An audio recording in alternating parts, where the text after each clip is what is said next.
For me, I wasn't drawn to art until I started screen printing it on shirts.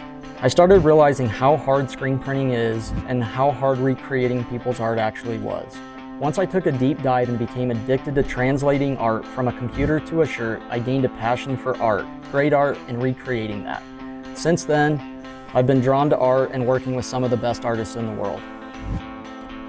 My name is Danny Gruninger, founder and CTO of Denver Print House. So with these water-based inks, you have to be really careful and precise that you get your volume by weight accurate. So we've actually got a really good scale here. So I've got to hit 22.8. So usually we want to be within half a point of that. So 22.81 is good. Now we're gonna go on to our next pigment, which is magenta. These pigments like to dry, so you want to agitate them. And now this is our last pigment, our red blue shade.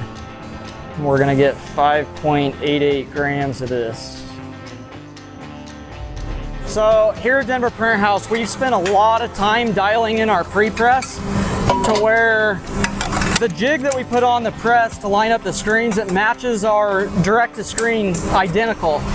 The only way a screen print shop can make money is if their press is printing. And coming from the CNC industry, those guys are all about shaving seconds off run times.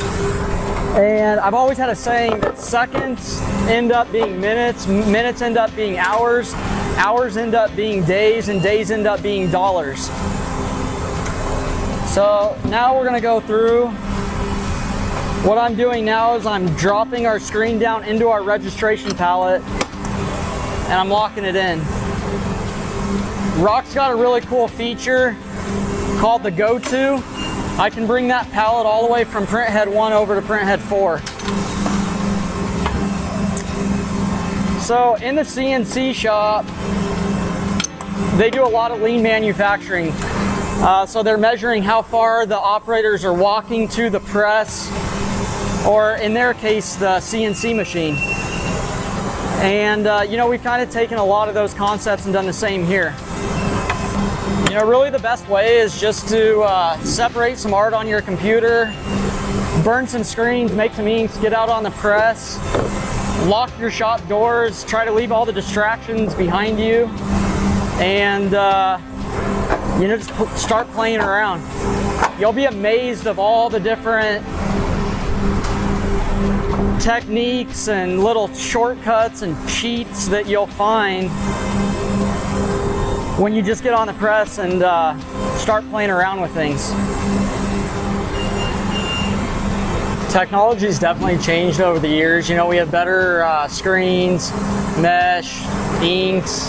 Pretty much everything that we're using now is really improved, so it's made printing a lot easier.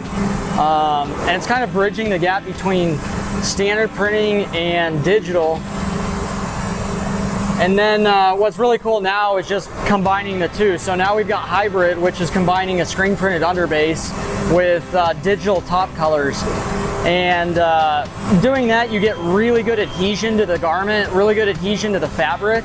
And then you have the ability to take a computer file, upload it into the machine, hit print, and you're pretty much printing.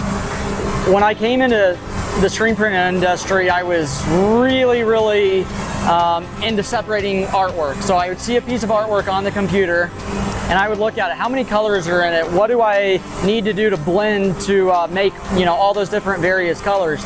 And now, instead of separating those colors, what we're doing is we're dealing with it all on the computer, trying to perfect color profiles.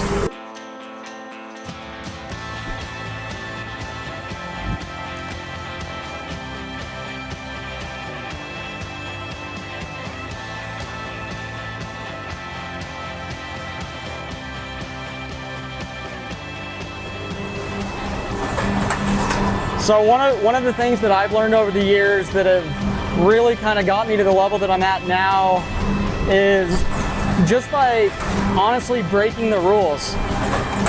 When somebody told me I couldn't do something, that really gave me the motivation to try to get out there and prove them wrong. So for all the aspiring artists and printers and people in the industry trying to get to the next level, just get out there and do it. Don't let people tell you you can't.